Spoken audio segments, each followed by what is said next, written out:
My name is Alex Grayson. I'm a 38-year-old entrepreneur, founder, and CEO of a software solutions company that's been dominating the enterprise automation sector. I've spent years building a life that I thought was bulletproof. A thriving business, a beautiful wife, Claire, and a sprawling suburban estate that looked like something out of a magazine. But cracks have a way of appearing where you least expect them. It started with little things. Claire, always so vivacious and full of laughter, had been growing distant. She used to call me her rock, but now her smiles seemed perfunctory, her affection muted. I chalked it up to stress. Claire managed home renovations while working part-time as an interior designer, juggling our lives with an energy that always amazed me. I trusted her implicitly, until one morning 2 weeks ago. It was a typical chaotic start. Coffee brewing, emails piling up on my tablet, and Claire flitting around with paint samples and contractor schedules. She had casually mentioned a new project, a sunroom upgrade she'd been obsessing over. I remember nodding absent-mindedly as she asked for a transfer to the renovation fund. Her request perfectly reasonable for a woman who'd always managed our finances responsibly. But later that day, I glanced at the bank statement. It wasn't the $12,000 withdrawal that caught my attention. It was the recipient, Lexington Designs. Not a contractor, not a supplier, an unfamiliar name. Curiosity piqued, I Googled it. No design firm or home renovation business popped up, just a series of vague social media profiles and a contact number. For the first time in years, I felt a cold knot of doubt twist in my gut. I tried to brush it off. Maybe it was a small vendor Claire had found. Maybe it was just some new appalling branding for a legitimate company. I decided I'd bring it up casually at dinner, but Claire preempted me with a different kind of bombshell. "Oh, by the way," she said, her voice light but a touch too nonchalant, "I might need another transfer soon. The contractors say we're over budget because of unforeseen plumbing issues." "Sure," I said carefully. "What's the total so far?" I'd have to check with them," she said, avoiding my gaze as she gathered dishes. "It's been a bit hectic.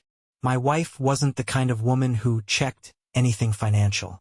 She always knew the numbers down to the last cent." That night, as she slept beside me, I lay awake, my thoughts racing. By 3 a.m. I had made a decision. If something was wrong, I needed to know. The next day, I started looking into Lexington Designs. What I found changed everything. The name Lexington Designs proved elusive. After an hour of fruitless internet sleuthing, I decided to call the number listed on one of its sparse social media profiles. A cheerful automated voice greeted me. "Thank you for calling Lexington Designs. Please leave a message, and we'll get back to you as soon as possible." It was a dead end, or so I thought. That night, Claire seemed unusually chipper. She hummed as she prepared dinner, even teasing me about my distracted demeanor. I played along, but my mind was elsewhere. After we ate, I excused myself to the study, ostensibly to catch up on work. In reality, I dialed a friend who owed me a favor. Sam Donovan was my company's cybersecurity lead and, more importantly, a master at uncovering digital breadcrumbs. "Lexington Designs?" Sam repeated after I briefed him. "Sounds sketchy. Give me an hour." He called back in 30 minutes. "Got a lead," he said, his voice low. "That phone number is linked to a guy named Lucas DeMarco. Ring any bells?" The name meant nothing to me. "He's got a thin digital footprint," Sam continued, "but enough for a picture. Sending it now." When the image popped up on my phone, my stomach sank. Lucas DeMarco was younger than me by at least a decade, with slicked back hair and a cocky grin that screamed arrogance. I didn't recognize him, but the sight of his arm around Claire in one of the photos on his Instagram froze my blood. The caption read, "Another masterpiece in progress. #DesignLife, #living the dream." The comments were full of admiration, peppered with inside jokes and emojis, but one caught my eye. "Don't let the wife catch you." The knot in my stomach tightened. The next day, I did something I never thought I'd do. I hired a private investigator. I justified it to myself as necessary, an extension of the same meticulous approach I applied to business. You can't solve a problem without all the facts. David Klein, the PI, was blunt but professional. If she's siphoning money to this guy, I'll find out. Give me a week. While Klein got to work, I tried to act normal. It wasn't easy. Claire's every movement seemed suspicious now. When she spent long hours on the phone, I wondered who she was talking to. When she left for meetings with contractors, I envisioned her in Lucas's arms. I was unraveling, and she didn't seem to notice. 5 days later, Klein emailed me his report. I opened it with trembling hands, dread coiled tightly in my chest. The first page was a timeline of Claire's activities. She wasn't meeting with contractors. She wasn't overseeing renovations. She was meeting Lucas in restaurants, hotel bars, even a beachside villa he rented on my dime. The photos were damning. Claire in her favorite black dress, leaning across a candlelit table. Lucas reaching for her hand. The two of them walking into a boutique hotel together, arm in arm. But it was the financial analysis that truly infuriated me. Claire had been siphoning thousands under the guise of renovation expenses for months. Payments to Lexington Designs had funded Lucas's lifestyle, vacations, expensive clothes, and a down payment on a sleek new car. My hands clenched into fists as I flipped through the file. By the time I reached the end, my rage had crystallized into cold determination. This wasn't just infidelity. This was theft, betrayal, and a flagrant abuse of my trust. Claire thought she was clever, but she had underestimated me. I wasn't going to confront her yet. Not until I had a plan. And when I did, I would bring both of them down. I spent the weekend locked in my study, poring over the evidence Klein had sent me. The betrayal was staggering. My wife, my partner of 10 years, had not only been unfaithful but had conspired to fund her lover's lifestyle with my hard-earned money. But reacting in anger wouldn't be enough. I needed precision. Plan. Monday morning, I called an emergency meeting with my legal team. Brian Marks, my corporate attorney, and a sharp divorce lawyer named Heatherstone joined me in the conference room. I'm not just here for a divorce, I began, laying out the stack of evidence Klein had compiled. This is theft, fraud, and I want both of them to feel the weight of what they've done. Heather, a no-nonsense woman in her 40s, flipped through the pages with a grim expression. This is solid, she said, tapping one of the photos. But the approach depends on your goals. Are we aiming for a clean break, or are you willing to escalate this? I want justice, I said, my voice cold. Whatever it takes. Brian chimed in. You're talking corporate fraud if she misappropriated funds under the guise of renovation expenses. If you've been transferring company money into that account, it could strengthen your case. I nodded. Exactly what I was thinking. I want her to feel every consequence. That afternoon, I returned home earlier than usual. Claire was in the kitchen, flipping through a catalog. She barely looked up when I walked in. You're home early, she said, her tone neutral. Thought I'd spend more time with you, I replied, masking my rage with a smile. What's that you're working on?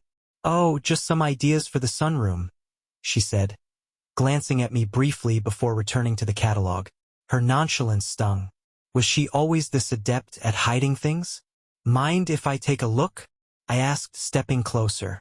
She hesitated, then slid the catalog across the counter. Sure, it's mostly just inspiration.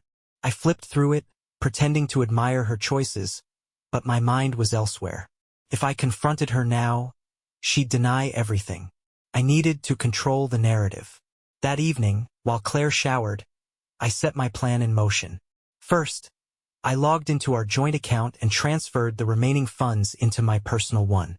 Next, I combed through her emails. Most were innocuous, but I found a few threads between her and Lucas, encrypted, but their headers confirmed the connection. Finally, I accessed the home security system. With a few clicks, I redirected the camera feeds to my laptop, setting up motion-triggered alerts. If Claire thought she could continue this charade under my roof, she was sorely mistaken. By midweek, my team was in full swing. Heather had filed for divorce, citing infidelity and financial misconduct. Brian was preparing a case for embezzlement, leveraging Claire's misuse of funds as grounds for a potential lawsuit. Meanwhile, I hired a forensic accountant to track every dollar she had funneled to Lucas. The picture was becoming clearer, and it was damning. Claire, oblivious, continued her routine. She left for renovation meetings that didn't exist and spent hours texting when she thought I wasn't looking. The cracks in her facade began to show when I casually mentioned a surprise audit for our accounts. "Really?" she asked, her hand pausing mid-stir as she made her morning coffee. "What brought that on?" "Just routine," I said, feigning indifference. "You know how I am about keeping things above board." Her knuckles whitened around the spoon, but she forced a smile. Of course, always the meticulous one. I wondered if she knew the walls were closing in. The final straw came Friday evening. A motion-triggered alert pinged my phone as Claire left the house. The camera feed showed her getting into a black sedan, a car registered to Lucas DeMarco. I watched as the car drove away, my jaw tightening. My wife and her lover thought they could outsmart me, but they had underestimated just how far I was willing to go. As the house fell silent around me, I opened my laptop and started drafting an email to Klein. It was time to escalate. I didn't just want Claire and Lucas to face personal consequences. I wanted to dismantle the life they built, on my dime, piece by piece. The wheels were in motion. Over the weekend, I worked with my team to orchestrate the next steps. Every move had to be precise, every detail calculated. Claire and Lucas had played their hand, but I was about to take control of the game. By Monday morning, I had a plan. A ruthless one. Step 1 was to target Lucas directly. With the help of Klein and the forensic accountant, I uncovered more about his operations, or rather, his lack thereof. Lucas wasn't running a design firm. Lexington Designs was a front. His income came almost exclusively from clients like Claire, women who had fallen for his charm and funded his lifestyle under the guise of business expenses. I contacted a colleague who specialized in cyber investigations. With some well-placed inquiries, we flagged Lucas's accounts for irregularities. Any large sums moving in or out would draw scrutiny from both his bank and the IRS. It was only a matter of time before the authorities knocked on his door. Step 2 involved Claire. I needed her to believe she was still in control, oblivious to the gathering storm. Each morning, I kissed her goodbye, pretending everything was normal. Each night, I feigned exhaustion and buried myself in fake work, ensuring she felt free to carry on her deception. I even approved her request for another transfer. $10,000 this time. "Just for the final touches on the sunroom," she said, her voice syrupy sweet. I nodded, biting back the urge to call her out right then and there. Let her dig her grave a little deeper, I thought. Meanwhile, I redirected my energy into tightening the net. Klein was monitoring her every move, from her texts and emails to the locations she frequented. I added a clause to the divorce filings, freezing joint assets until the case was resolved. Claire wouldn't notice until she tried to access funds that were no longer available. Step 3 was the piece de resistance, the public reveal. If Claire and Lucas wanted to live in a fantasy world where they were untouchable, I planned to shatter it. It began with an invitation. I sent Claire a text one morning. "Big news! I've planned a celebration dinner for us this Friday. I'll invite some of my business partners, too. Let's make it special."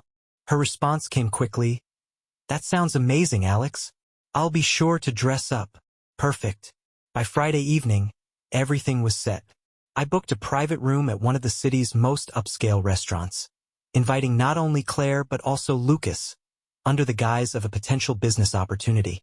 He couldn't resist the bait, not with the promise of a wealthy investor eager to fund Lexington Designs. My lawyer, Heather, would be there, posing as an associate along with Klein, seated discreetly in the back with a hidden camera. Claire arrived first, radiant in a red dress I hadn't seen before, no doubt another gift from Lucas. She greeted me warmly, her facade flawless. "You didn't tell me who we're meeting," she said, taking a sip of champagne. "A surprise," I replied with a smile. "Someone I think you'll enjoy talking to." Minutes later, Lucas walked in. His confidence faltered the moment he saw me. "Lucas," I said, rising to shake his hand. "Thanks for joining us." Claire froze. You two know each other? She stammered. Not officially, I said, my smile hardening. But I've heard so much about him. Haven't I, Claire? Her face drained of color. Lucas glanced between us, confusion morphing into panic. I leaned back in my chair, steepling my fingers. Why don't we all sit down? I'd hate for anyone to miss the show. Klein appeared then, a file folder in hand. Good evening, Mr. DeMarco. Mrs. Grayson. Let's begin, shall we?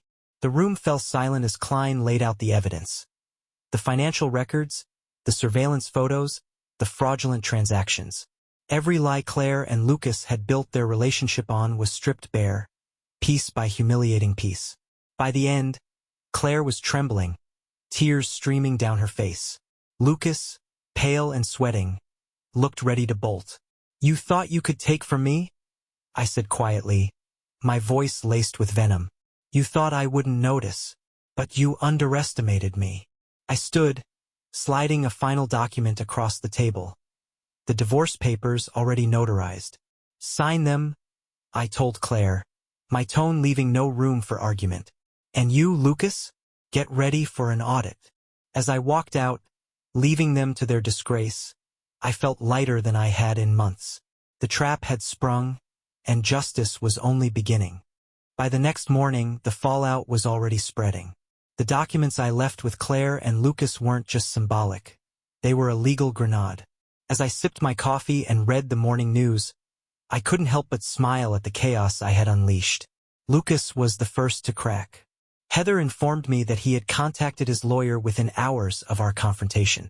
The audit was already underway, and Lucas's accounts were frozen pending investigation. Without access to his funds, he couldn't sustain his lifestyle. His social media accounts, once full of lavish posts, were suddenly silent.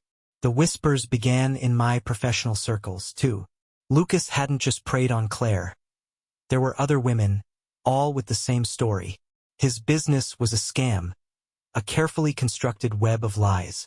Klein was compiling the testimonies, and soon Lucas would have more than just financial ruin to worry about. Fraud charges were imminent. Claire, however, was a different story. She called me that afternoon, her voice shaky and tearful. Alex, please, she began. I made a mistake.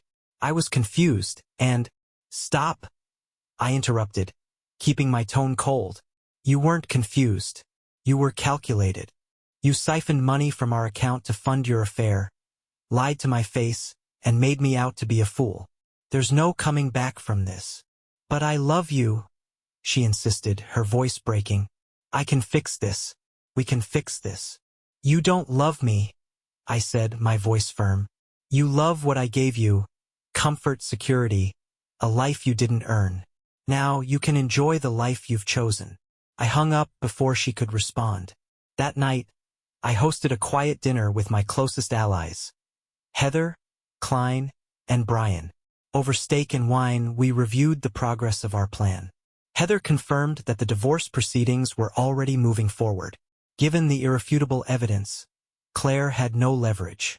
The prenup we'd signed years ago ensured that she wouldn't walk away with much.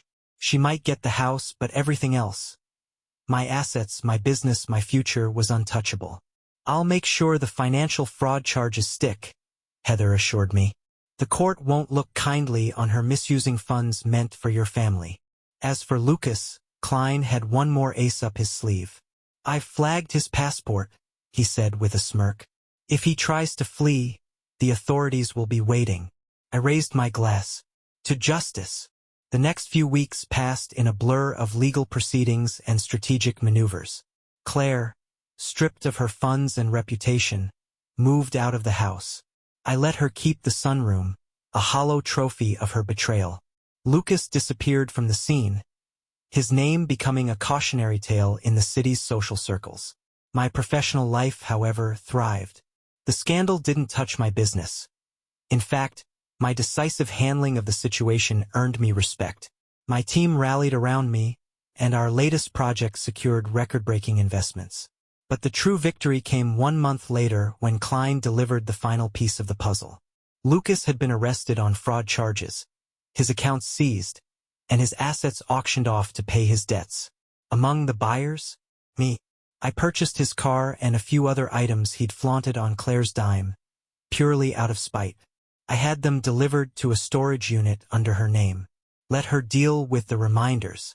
One evening, as I sat on the patio of my newly purchased penthouse, watching the sun dip below the skyline, I felt something I hadn't in months. Peace. The betrayal had been devastating, but it didn't define me. I had rebuilt my life, stronger and sharper than before. As I sipped a glass of whiskey, my phone buzzed with a message from Heather. Divorce finalized. You're free. I raised my glass to the horizon, a quiet toast to a new chapter. Claire and Lucas had tried to break me, but in the end, they only made me stronger. The months following the divorce felt like stepping out of a storm into calm waters. The chaos that Claire and Lucas had brought into my life was behind me, and the future seemed wide open. But freedom also brought unexpected challenges. Rebuilding trust, not just in others, but in myself. One of the first steps in my recovery was focusing on the business. My company had always been my sanctuary, and it became my lifeline. We launched a new product line in enterprise automation that took the market by storm. Revenues soared, and I poured my energy into expansion, hiring some of the brightest minds in the industry. But success wasn't enough to distract me entirely. Every now and then, memories of Claire surfaced. Her laugh, her touch, the way she'd once made me feel invincible.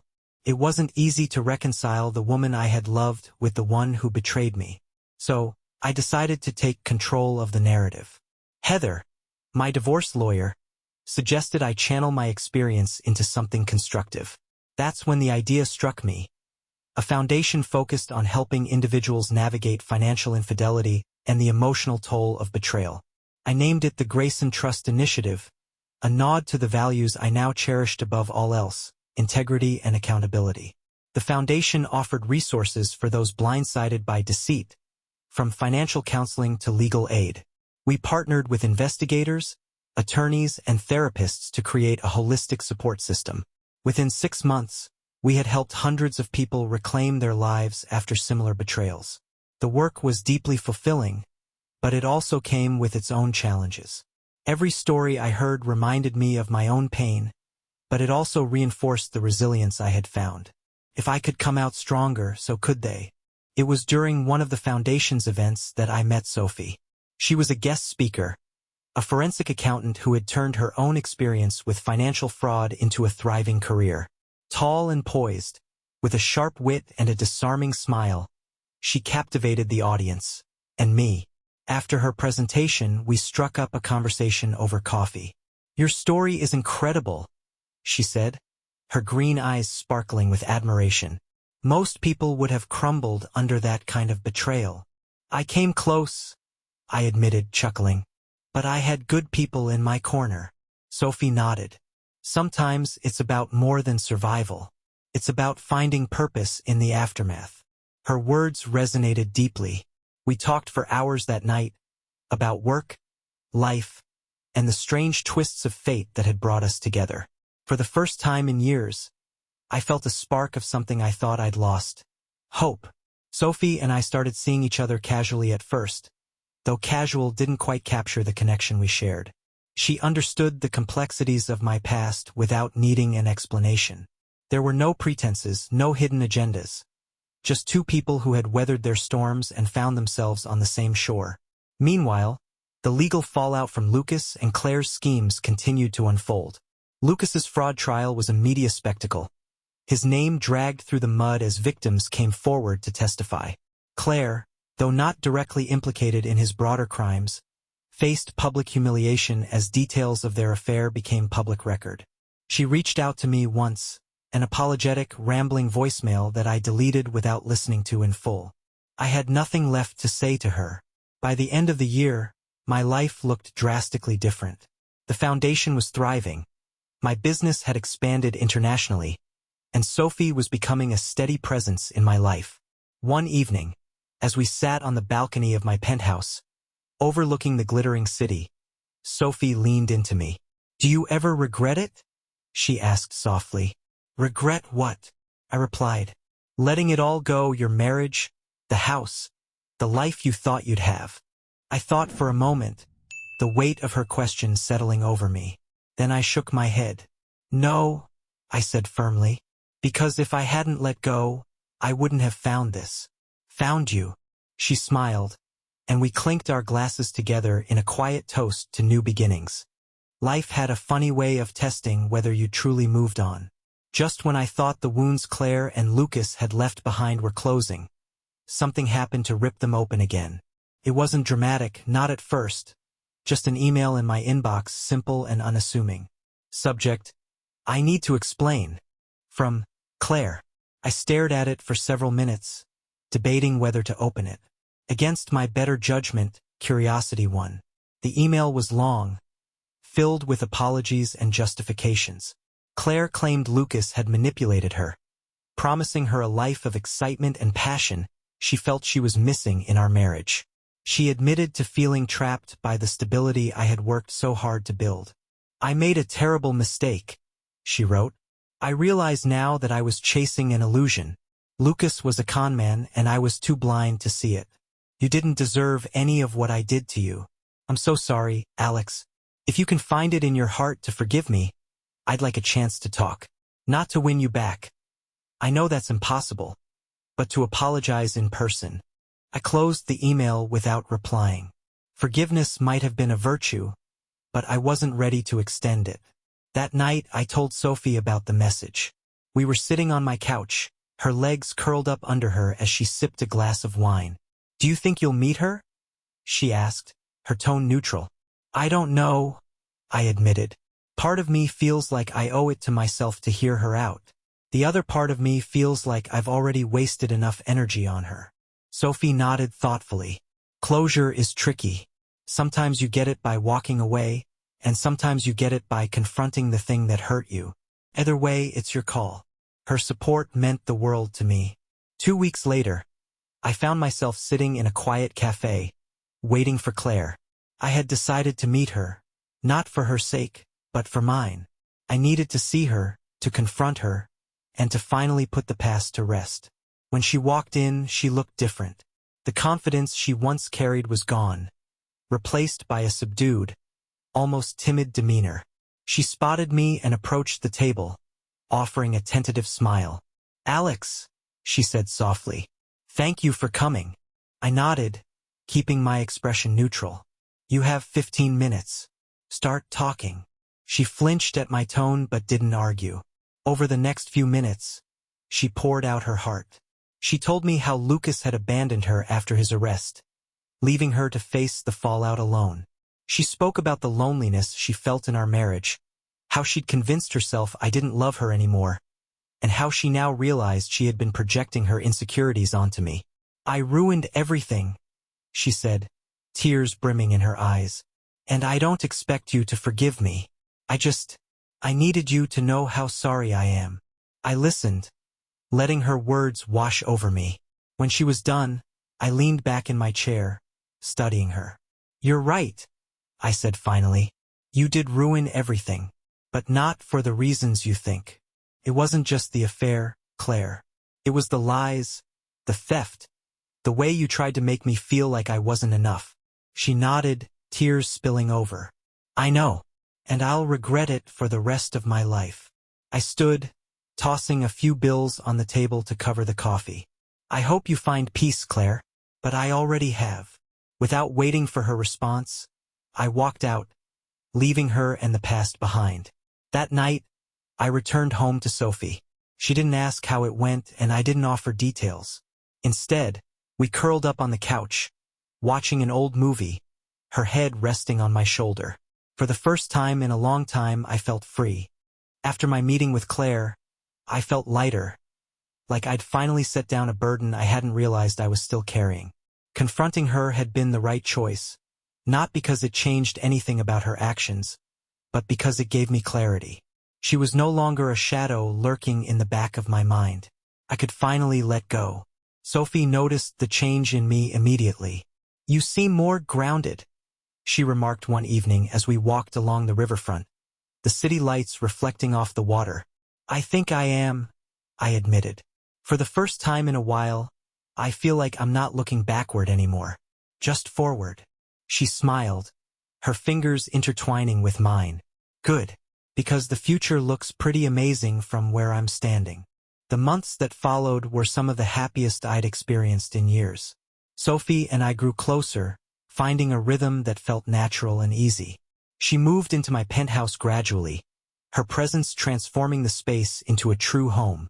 Professionally, things were thriving.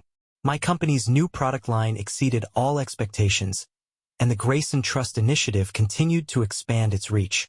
We launched a program aimed at educating young professionals about financial accountability and warning signs of manipulative behavior, a topic that resonated deeply with me.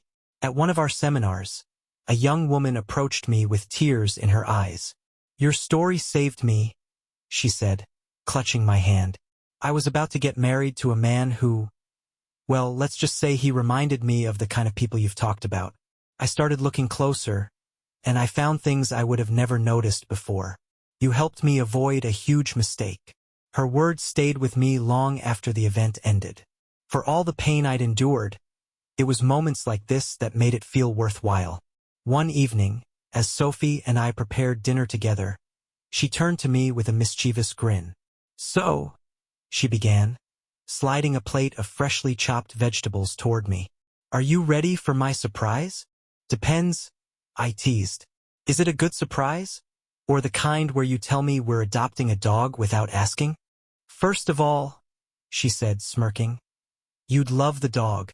And second, it's a good surprise." She reached into her bag and pulled out 2 plane tickets. "Paris?" I asked, raising an eyebrow as I took the tickets. 3 weeks from now," she said. "I figured we could use a real vacation. No work, no stress. Just us, some wine, and the Eiffel Tower." I laughed, pulling her into a hug. "You've got yourself a deal." The trip to Paris turned out to be more than just a getaway. Strolling along the Seine, standing under the shadow of the Eiffel Tower, and sharing quiet moments in hidden cafes, I realized how far I'd come. Sophie wasn't just my partner. She was my future. On our last night in the city, as we dined in a small, candlelit restaurant, I reached across the table and took her hand. "Sophie," I began, my voice steady despite the nervous flutter in my chest. "I never thought I'd get here again, never thought I'd want to. But you've shown me that love doesn't have to be complicated or painful, can be honest and kind. And I don't want to waste another day without telling you." Her eyes widened as I pulled a small box from my pocket. "Will you marry me?" Tears glistened in her eyes as she nodded, her voice trembling with emotion. "Yes, 1,000 times yes." As we walked back to our hotel that night, hand in hand, I felt a sense of peace I hadn't thought possible. Life had tested me, torn me down, and forced me to rebuild. But now, standing beside Sophie, I realized it had all been leading here, to a happiness I never imagined, and a future I couldn't wait to begin. Returning from Paris, life felt like it was bursting with possibility. The engagement had given Sophie and me a shared focus, and planning our wedding became an unexpected source of joy. We both wanted something intimate, a celebration of the life we'd built together, rather than an ostentatious display. Sophie suggested hosting the ceremony at a vineyard just outside the city, a place with sprawling hills and sunset views that seemed almost too perfect to be real. "It's where I always imagined my dream wedding," she admitted one evening as we toured the property. "Then it's settled," I said, kissing her hand. Meanwhile, my work continued to thrive. The Grace and Trust initiative gained national recognition, with media outlets highlighting the transformative work we were doing. I began receiving invitations to speak at conferences and panels about financial ethics and resilience, sharing my story not as a victim, but as someone who had overcome betrayal and emerged stronger. One day, after a particularly moving seminar, Sophie approached me backstage. "You know," she said, wrapping her arms around my waist, "you're really good at this." "At what?" "Helping people," she said. "You're turning something awful into something meaningful. That's a rare gift." Her words stayed with me. They reminded me why I had started this journey in the first place. Not to dwell on the past, but to make sure others could navigate similar challenges with strength and hope. As our wedding day approached, I made a decision that had been weighing on my mind for months. I picked up the phone and called Claire. She sounded surprised to hear from me. "Alex?" she said cautiously. "Don't worry," I said, keeping my tone neutral. "This isn't about us. I just thought you should know that I'm getting married." There was a long pause on the line. "Congratulations," she said finally, her voice tinged with something I couldn't quite place. I'm glad you found happiness." "So am I," I replied. "And I hope you can too." The call ended on a civil note, and while it didn't erase the pain of the past, it felt like a necessary step forward. A final chapter closed. The wedding was everything we dreamed it would be. Sophie looked radiant as she walked down the aisle, her smile lighting up the vineyard like the setting sun. As we exchanged vows, I felt a profound sense of gratitude, not just for Sophie, but for the journey that had brought us to this moment. Every trial, every heartbreak, every misstep had led me here, to the kind of love I never thought I'd find again. Our closest friends and family toasted us under a canopy of stars, and as the evening wound down, Sophie and I stole a quiet moment together, away from the crowd. "Did you ever think we'd end up here?" she asked, resting her head on my shoulder. "Not in a million years," I said with a laugh. "But I wouldn't change a thing." She smiled up at me, her eyes filled with the kind of trust and love I had once feared I'd never see again. "Here's to a new beginning," she said, raising her glass. "To us?" I replied, clinking mine against hers. The first year of marriage with Sophie felt like stepping into a new world, a world free from the ghosts of the past. We settled into a rhythm that was simple and fulfilling. She continued her work as a forensic accountant, while I split my time between my company and the Grayson Trust Initiative, which had now grown into a national organization. We moved out of the penthouse into a charming home on the outskirts of the city, surrounded by rolling hills and quiet mornings. Sophie filled it with warmth, her laughter echoing in every corner, while I planted my roots deeper into this new chapter of life. One sunny afternoon, as we sat on the porch sipping iced tea, Sophie reached over and placed her hand on mine. "I have some news," she said, her smile tinged with excitement and nerves. I raised an eyebrow. "Good news, I hope?" "The best," she said, pulling a small envelope from her pocket. Inside was a sonogram. I stared at the black and white image, my heart pounding in disbelief. "We're having a baby?" She nodded, her eyes glistening. "We are." I pulled her into my arms, overwhelmed by emotions I couldn't even begin to articulate. After everything, the betrayal, the heartbreak, the rebuilding, this moment felt like the ultimate gift. The months that followed were a whirlwind of preparation and anticipation. We turned the guest room into a nursery, painted in soft shades of yellow and gray. Sophie took great joy in picking out tiny clothes and reading parenting books, while I found myself endlessly fascinated by the changes happening in her and in our life. One evening, as we sat assembling a crib, I caught her watching me with a tender expression. "What?" I asked, laughing. "Nothing," she said, shaking her head. "I'm just grateful for this, for you." I reached for her hand, squeezing it gently. "The feeling's mutual, Mrs. Grayson. When our daughter Lily was born, I felt my world shift in an instant. Holding her for the first time, her tiny fingers curling around mine, I understood what people meant when they said your heart could live outside your body. Sophie and I brought Lily home, and life became a beautiful chaos of late-night feedings, diaper changes, and moments of pure joy. One night, as I rocked Lily to sleep, Sophie stood in the doorway, watching us with a soft smile. "Do you think she'll ever know everything we went through to get here?" Sophie asked quietly. "Maybe someday," I said, "but what matters is that we made it. We built this life for her, for us." Sophie nodded, resting her head on my shoulder as we watched our daughter drift off to sleep. Years later, as I sat on that same porch with Sophie, watching Lily chase fireflies in the yard, I reflected on the journey that had brought me here. Life hadn't been easy. It had tested me, broken me, and forced me to rebuild from the ground up. But in the process, I had found strength, purpose, and love.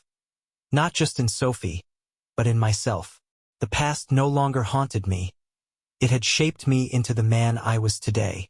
And for that, I was grateful. As Lily ran up to us, her laughter filling the air, Sophie leaned into me and whispered, "This is everything, isn't it?" "It is," I said, pulling her close. And for the first time, I truly believed it.